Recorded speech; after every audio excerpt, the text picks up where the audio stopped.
বান্দার যত অপরাধ, পাপাচার, গুনাহ, অন্যায়, বিচার, এগুলো সব আল্লাহর দরবারে উঠানো হবে।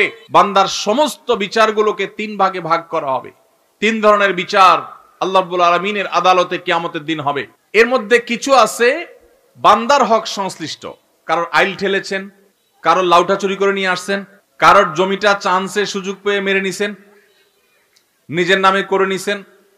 তারা কেউ দেশে থাকে না, থাকে বিদেশে, এই চান্সে দখল করে নিছেন। আছে না নাই? আছে নাকি তালতলা নাই? এরকম মানুষ আছে।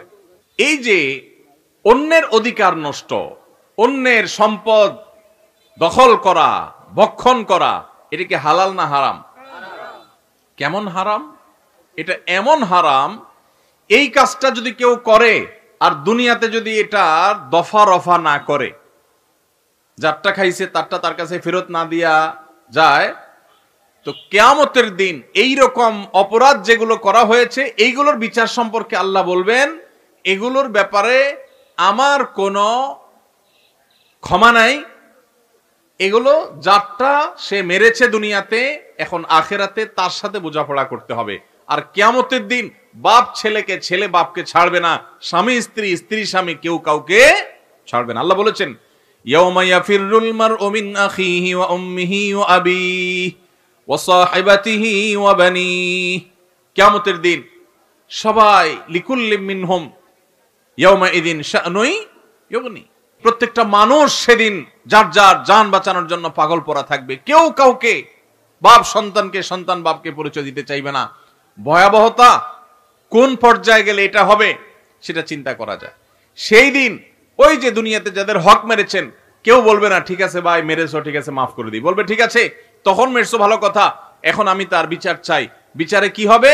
আপনার আমল নামা সওয়াব দিয়ে দিবে। ওয়াজ মাহফিলে গেছেন, সওয়াব কামাই করছেন, আরেকজনের আইল ঠেলছেন জমির, আরেকজনের ফসল মেরে দিয়েছেন, আরেকজনের পশুটাকে চান্সে আপনি চুরি করে জবাই করে খেয়ে ফেলেছেন, আপনি কোনোভাবে আরেকজনের হক নষ্ট করেছেন, তাহলে সেক্ষেত্রে আরেকজনের গাছেরটা পেড়ে খেয়ে ফেলছেন, কেউ টের পায় নাই। এই সবগুলোর জন্য আপনার ওয়াজ মাহফিল, আপনার নফল নামাজ, আপনার কোরআন তেলাওয়াত, এমনকি আপনার হজ উমরা, আপনার দান সাদাকা, এই সওয়াবটুকু ওই পাওনাদার যারটা দুনিয়াতে মারছেন আল্লাহ তাকে দিবেন, দিয়া এবার খালি হাতে এই লোকটাকে জাহান্নামে নিক্ষেপ করা হবে। ভাইরা আমার, এই জন্য আর যা করেন মানুষের হক মারবেন না।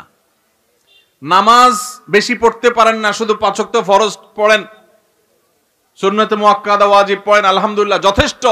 আখিরাতে মুক্তির জন্য নফল নামাজ না পড়লেও মুক্তি হতে পারে। কিন্তু যদি নামাজে পড়েন, আইলো ঠেলেন, নামাজে পড়েন, আরেকজনের জমির জিনিসপত্র দখল করেন, আরেকজনের গাছের নারিকেলটা, সুপারিটা, ডাবটা, আমটা, জামটা চান্সে নিয়ে নিছেন, কেউ টের পায়নি, নিয়ে আয়সা খায়া এরপর ওযু করে সুন্দর করে নামাজে চলে আসছেন। আল্লাহু আকবার। ওয়াজ মাহফিল আয়সা বসে আছেন সেই দুপুর থেকে, কোনো লাভ হবে? কোনো লাভ হবে? হবে না।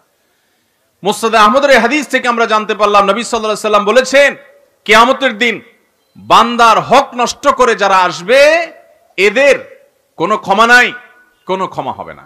তাহলে 3 ধরনের বিচার হবে। একটা হলো বান্দার হক, এটার কোনো ক্ষমা নাই।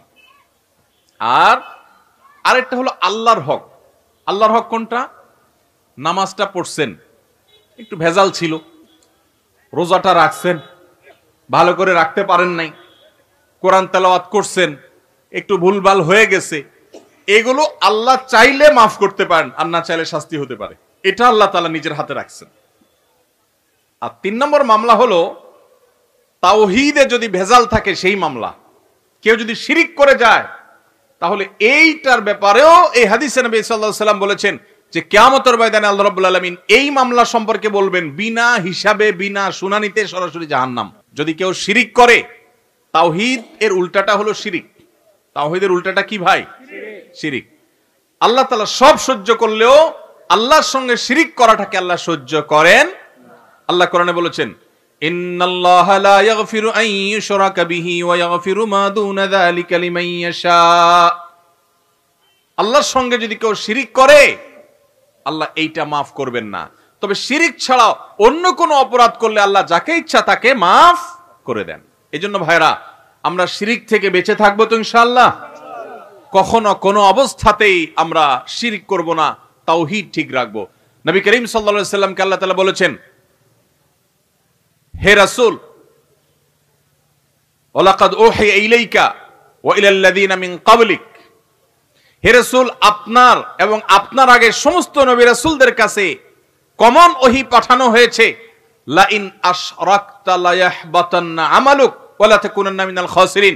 যদি আপনিও শিরকে লিপ্ত হন, নবী তো কখনো শিরকে লিপ্ত হইতে পারবেন না, হবেন না, তিনি তো মাসুম। আল্লাহ তাআলা শুধু বোঝার জন্য বলছে যে যদি শিরকে লিপ্ত হন আপনি, কথার কথা, বা কেউ যদি শিরকে লিপ্ত হয়, লা ইয়াহবাতান্না আমালুক, তাহলে আপনার আমল পর্যন্ত বরবাদ হয়ে যাবে। নবীও যদি নবী শিরকে লিপ্ত হতে পারেন না, যদি শিরকে লিপ্ত হয় তাহলে আল্লাহ রাব্বুল আলামিন বলেছে আপনার আমলও বরবাদ হয়ে যাবে। যত নামাজ পড়েন, রোজা রাখেন, হজ করেন, উমরা করেন, দান করেন, সাদাকা করেন, ওয়াজ মাহফিল করেন, ওয়াজ মাহফিল শুনেন, কোরআন তেলাওয়াত করেন, সব বরবাদ হয়ে যাবে যদি আপনি শিরকে লিপ্ত হন, এবং আপনি ক্ষতিগ্রস্ত হয়ে যাবেন, আপনার কোনো লাভ হবে না, আখিরাত পুরা বরবাদ হয়ে যাবে যদি শিরিক হয়। এজন্য তাওহীদ ঠিক রাখতে হবে, শিরিক থেকে বেঁচে থাকতে হবে। নবী করিম সাল্লাল্লাহু আলাইহি সাল্লাম বলেছেন, কোন মানুষ যদি আল্লাহর ইবাদতের মধ্যে কোনো পার্টনার সাব্যস্ত না করে, এখানে যদি কেউ কোনো প্রকার শিরিক না করে, কোনো প্রকার আল্লাহর তাওহীদের বিরোধী কাজ না করে, তখন আল্লাহর উপরে আবশ্যক হয়ে যায় এই লোকটাকে জাহান্নামের শাস্তি না দিয়ে জান্নাত দেওয়া। আল্লাহর হক হলো শিরিক ছাড়া আল্লাহর ইবাদত হবে, শিরিক ছাড়া আল্লাহর ইবাদত হবে। এটা কার হক? আল্লাহর হক। আপনি এই কাজটা করছেন তো আল্লাহর মেইন হক আদায় করে ফেলেছেন। আর আল্লাহর এই হক যদি কেউ আদায় করে, তখন বান্দার হক হয়ে যায় আল্লাহর কাছে তাকে জান্নাত দেওয়া। এই জন্য আমরা শিরক থেকে বেঁচে থাকবো তো ইনশাআল্লাহ।